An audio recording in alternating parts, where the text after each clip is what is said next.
할렐루야. 자, 오늘 말씀은요, 아덴이라는 지역에 사도 바울이 가게 되는데, 거기서 누구를 기다렸냐면, 바울과 실라를 기다리게 됩니다. 근데 이 두 사람이 오는데 한참 걸리지 않습니까? 바울이 그 지역을 돌아다니면서 이렇게 본 겁니다. 아덴이라는 지역은 어디냐면, 그리스의 아테네입니다. 아테네. 그리스도의 수도죠. 지금으로 말하면 한국에 와서 한국 수도 서울에서 기다리다가 심심하니까요, 그것을 심심해서 그런 건 아니지만 기다리는 동안에 동네를 다니면서 서울을 돌아다니는 겁니다. 그랬더니요, 이 아테네 사람들이 어떤 사람들이냐, 종교심이 많은 사람들이다, 이렇게 기록을 하고 있어요. 종교심이 많다, 신앙심이 많다, 무엇인가를 굉장히 의지하고 믿고 싶어 한다, 그런 사람들이었습니다. 근데 가만히 보니까 이들이 믿는 게 다 뭐냐면 우상들이었어요. 여러 가지 헛된 신들, 우상들이었다라는 겁니다. 그러니까 바울이 아테네에서 머무르면서 이 아덴의 우상이 많은 것들을 바라보면서 이 어느 우상이 있냐면, 이 아테네에는요, 파르테논 신전이 있습니다. 여러분 잘 들어보셨죠? 파르테논 신전, 제우스 신전, 이런 신전들이 있어서 많은 신들을 섬기는 곳이었어요. 그러니까 그런 것을 바라보면서 이 말씀에 보니까 바울이 격분하였다, 이렇게 성경이 말씀하고 있어요. 격분하였다. 여러분, 이 격분이라는 단어를 영어 성경을 보니까 뭐라고 기록되어 있냐면 디스트레스라는 단어로 기록이 되어 있습니다. 이 디스트레스는 뭐냐면 심히 괴로웠다라는 뜻을 가지고 있어요. 그러니까 약간 좀 뉘앙스가 다르죠. 격분해가지고 들고 나가서 막 사람들 때리면서도 예수 믿어 그래야 될 것 같은데, 그게 아니라 그 우상들을 받아보면서 이 바울의 마음이 굉장히 괴로웠다 이렇게 말씀하고 있는 겁니다. 여러분, 그가 왜 괴로웠을까요? 왜 마음이 아팠을까요? 진짜가 아닌 가짜의 마음을 썼고 그들의 정신과 인생과 모든 것을 바치는 모습을 보면서 이 바울의 마음에 통증이 느껴졌다, 이렇게 성경은 기록하고 있는 줄로 믿습니다. 일본의 유마하루라는 곳이 있어요. 그곳에 아주 유명한 조각가가 있었습니다. 이 조각가는요, 신상을 조각하는 그런 조각가였어요. 어느 날 그 나라에서 가장 높은 신관이라는 그 종교를 담당하는 그 관리죠. 신관이 찾아와서 이 동물 모양의 신상 3개를 만들어 달라고 요청을 한 겁니다. 이 종교심이 많은 조각가가 나도 그 신을 섬기는데 정말 공경하는 마음으로 매일 목욕 재개하면서 아무도 만나지 않고 온갖 마음을 깨끗이 하면서 정성스럽게 조각을 하고 있었습니다. 한 달 정도 지나갔을까요? 그 신관이 어느 날 찾아왔어요. 찾아와서 물어보는 거죠. 그동안 한 몇 마리쯤 만들었어? 한 마리쯤 만들었어? 이렇게 물어보는 겁니다. 무슨 말이에요? 아니, 자신이 숭배하고 자신이 존경하고 자신이 믿는 그 신을요, 뭐라고 표현했어요? 몇 마리 만들었냐, 이렇게 이야기한 겁니다. 이 조각가가 다시 잘못 들은 줄 알고 다시 물어봤어요. 네, 뭐요? 말이라니요? 아니, 지난번에 부탁한 신상 말이에요, 신상. 몇 마리나 만들었어? 이렇게 이야기하는 겁니다. 이 조각가가요, 실망을 했어요. 자기가 믿는, 예를 들면 감리교회 누구예요? 감독 회장 같은 분이 와가지고 이야기를 하는데, 이런 것들 예수 몇 마리 만들었어? 이렇게 이야기하는 거랑 똑같은 거 아닙니까? 그러니까 이 사람이 실망을 한 거예요. 아니, 저렇게 종교 지도자라고 하는 사람, 저 사람도 그 신을 믿지 않는데 내가 이 조각을, 내가 이 신상을 만들고 믿어서 무엇하리 하고 그는 그것을 다 때려치우고요, 나왔다라는 이야기입니다. 후대에는 그가 예수님을 믿었다라는 아주 훈훈한 이야기가 전해지는데, 여러분, 이 조각가는요, 숭배했던 조각가는 신관이 믿음을 없음을 알게 되고요, 그만두었다라는 것입니다. 이 바울이 아덴에 있는 사람들의 모습을 보면서 딱 그런 마음이에요. 사람들이 종교심이 있는데 방향을 잘못 잡고 가는 모습을 바라보면서 안타까웠다라는 겁니다. 우리가 흔히 길치라는 말이 있죠. 길치들의 특징이 있다고 합니다. 여러분, 그들은요, 항상 길을 가면서 뭐라고 이야기하냐면, 이 길이 아닌 것 같은데 하면서요, 그런 생각을 하면서 발을 멈출 수가 없다는 겁니다. 계속 가는 것이죠.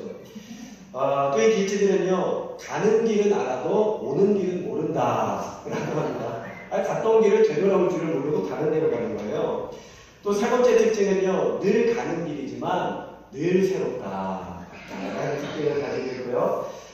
네 번째, 아주 중요한 건데요, 자기 자신을 믿지 못한다는 겁니다. 그래서 이 길인가 저 길인가 하고 가다가 아까 그 길로 갔어야 하는데 하면서 항상 방향을 계속 바꾸는 것이죠. 그리고 그들의 정말 결정적인 특징이 있습니다. 뭐냐면 길은 모르지만 항상 앞장서서 간다는 겁니다. 그러니까 이 길이 맞아 지난번에 이번 길로 갔었던 것 같다 하면서 앞장서서 전혀 다른 길로 간다는 것이죠.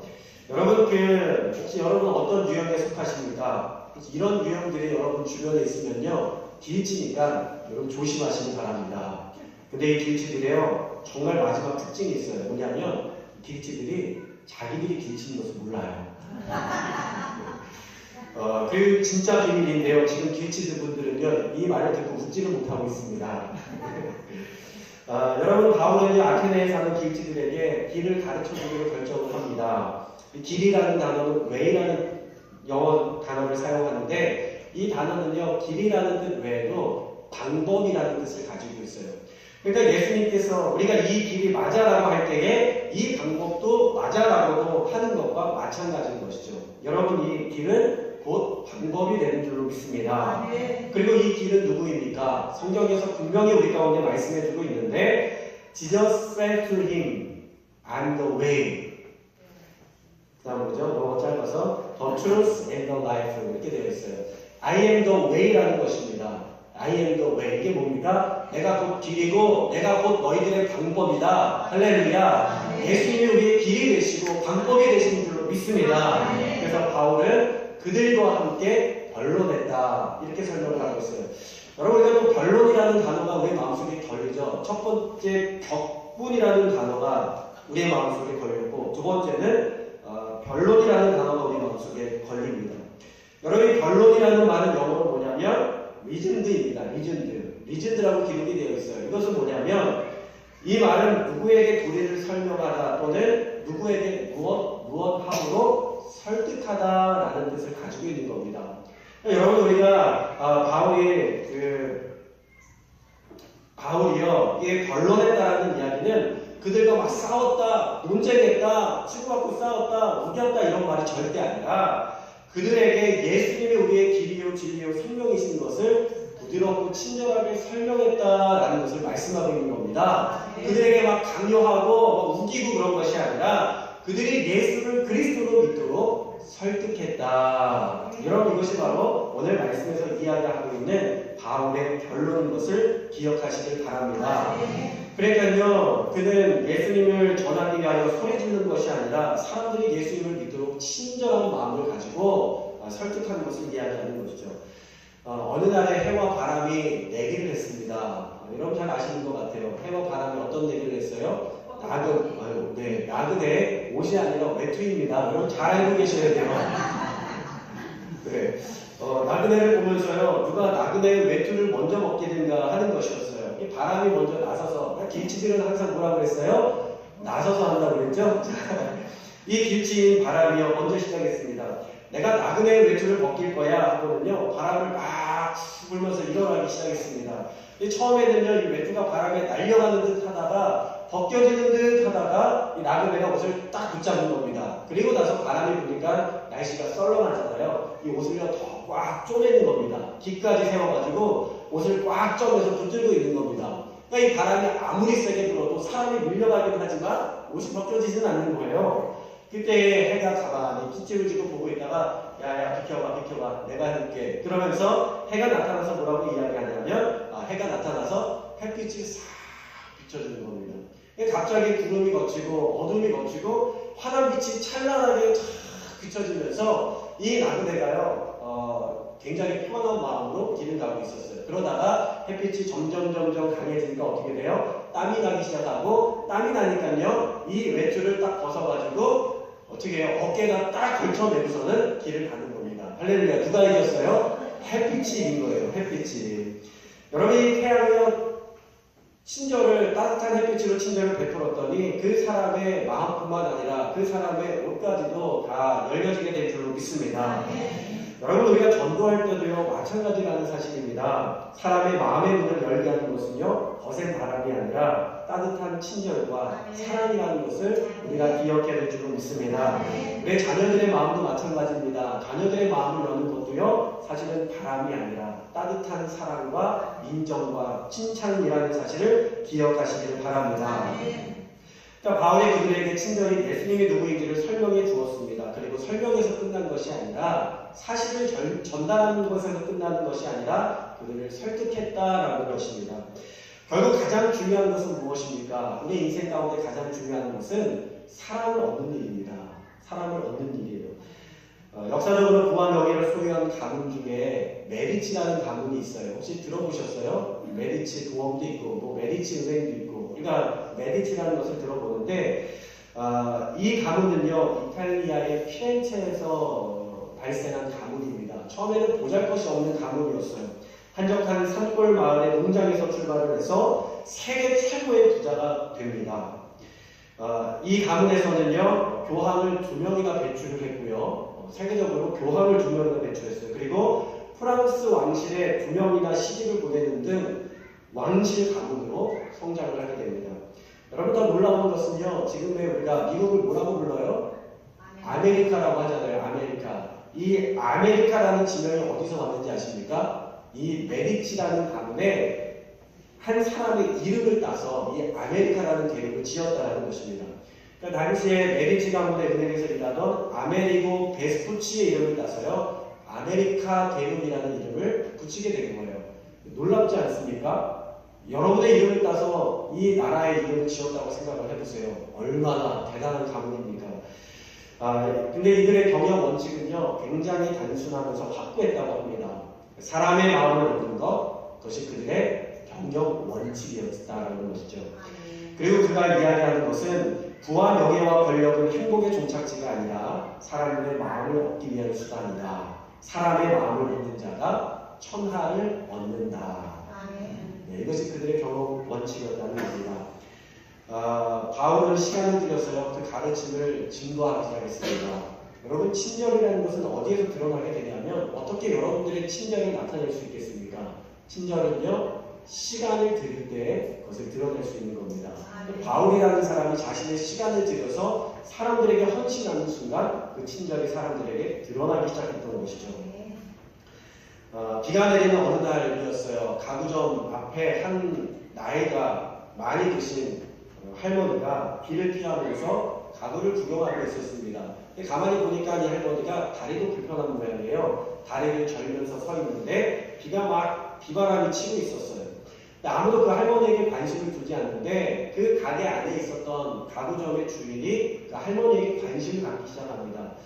밖에 바람이 많이 불고 비가 오니까 옷이 다 젖을 텐데 추울 텐데 하면서 밖에 나가서 이 할머니를 안으로 모시기 시작했어요. 할머니 비도 오고 그러니 안으로 들어가시죠. 그때 이 할머니가 괜찮습니다. 저는 차를 기다리고 있는 중인데 차가 오면 그 차를 타고 갈 겁니다. 그래도 이 주인이요 권면하는 거예요. 그래도 오실 때까지 안에 들어오셔서 따뜻한 차도 한잔 하시고 편안하게 기다리시면 좋겠습니다. 이 주인의 이야기를 듣고요 할머니께서 그 가구점 안에 들어가서 푹신한 소파에 앉아서 차를 마시면서 편안하게 차를 기다리게 되었고요. 얼마 지나지 않아서 차는 왔고 할머니는 나가면서 이 가구점에 명함을 한 장 받아서 돌아가게 됩니다. 이렇게 끝나면 재미가 없겠죠? 기대하는 부분이 있지 않습니까? 네, 제가 충격을 시켜드리겠습니다. 여러분, 그로부터 며칠 후에 그 가게에 편지가 한 장 도착을 하게 됩니다. 여러분, 집에 편지 올 때 잘 보세요. 그 편지를 보낸 사람은 누구냐면 강철왕 카네기였어요. 강철왕 카네기. 네. 그 편지의 내용을 읽겠습니다. 그때 차를 기다리던 할머니는 저의 어머니였으며 그 어머니에게 베푼 친절에 감사를 드립니다. 그래서 우리 집에 필요한 가구를 당신의 가구점에서 전부 구입하도록 하겠습니다. 라는 그런 편지였습니다. 참 안타깝게도 우리 인생에는 이런 일들이 많이 나타나지는 않는 것 같아요. 그런데 이 이야기의 핵심은 뭐냐면 친절을 베푸면 우리의 모든 빚을 다 갚아줍니다. 부채가 갚아준다. 이 이야기가 아니라 정말 중요한 것은 친절은요 공통 메시지가 있는데 친절은 그것이 작은 것이라고 할지라도 다른 친절을 불러일으킨다는 겁니다. 여러분 적으세요. 친절은 또 다른 친절은 아닙니다. 그리고 그 친절은 나중에 더 큰 친절이 되어서 나에게 돌아오게 된다는 것입니다. 미국 텍사스 주에서 있었던 일입니다. 이 이야기만 하고 마치도록 할게요. 미국 텍사스주에 있었던 이야기인데 한 레스토랑에 골칫거리 손님이 찾아오게 됩니다. 있습니다. 나이가 한 89살 정도 되는 많은 남자분이셨는데 월터라는 사람이었어요. 이 사람이 얼마나 까칠한지 이 사람들이요 다 이 사람에게 아무도 주문을 받지 않는 겁니다. 종업원들이요 다 기피하고 피하는 대상이었어요. 7년간 매일 레스토랑에 와서 식사를 하면서도요 이 사람은 한 번도 점원들을 친절하게 대한 적이 없었고 매번 주문이 까다로웠고 소리를 지르고 화를 내는 그런 진상, 우리 지금 말로 하는 진상 손님이었습니다. 그리고요 점원들에게 툭하면 욕설을 뱉었어요. 그 점원들이요 그 사람을 다 싫어하는 겁니다. 근처에도 안 가고 가까이도 안 가는 거예요. 이 손님이 오면 사람들이 어떻게 해요? 야 네가 가서 받아, 네가 와서 받아 그러면서 서로 막 떠밀었는데 그때 한 여성 직원이 있었습니다. 그 직원이 이 월터라는 손님에게 가서 항상 주문을 받았어요. 그녀의 이름은 뭐냐면 멜리나라는 이름입니다. 멜리나라는 이름이에요. 수년간 그가 월터를 친절하게 대해주면서 화를 내고 소리를 지르고 윽박 지르고 해도 까칠하게 대해도요 이 멜리나라는 직원은 굉장히 친절하게 웃으면서 상냥하게 그의 주문을 다 받아주었습니다. 그러니까요 월터가 찾아오면 늘 미소로 환대해 주었고 다른 직원이 피할 때 오히려 다가가서 말을 건네주면서 친절하게 대하는 거예요. 그리고 그가 욕설을 뱉고 심술궂게 대할 때마다 더 웃으면서 더 친절하게 대했습니다. 그런데 어느 날 이 월터가 가게에 오지를 않는 겁니다. 7년이라는 시간을 자주 배웠는데 어느 날부터 오지 않으니까요 굉장히 궁금하잖아요. 궁금해하고 있는데 이 월터가 나중에 소식을 듣고 나니까 숨을 거두어서 세상을 떠났고 멜리나는 그동안 정들었던 그 월터의 죽음에 가슴을 아파합니다. 가슴 아파해요. 그리고 나서 며칠 후에 편지를 한 장 받게 됩니다. 할렐루야. 네, 편지를 많이 받으시기 바랍니다.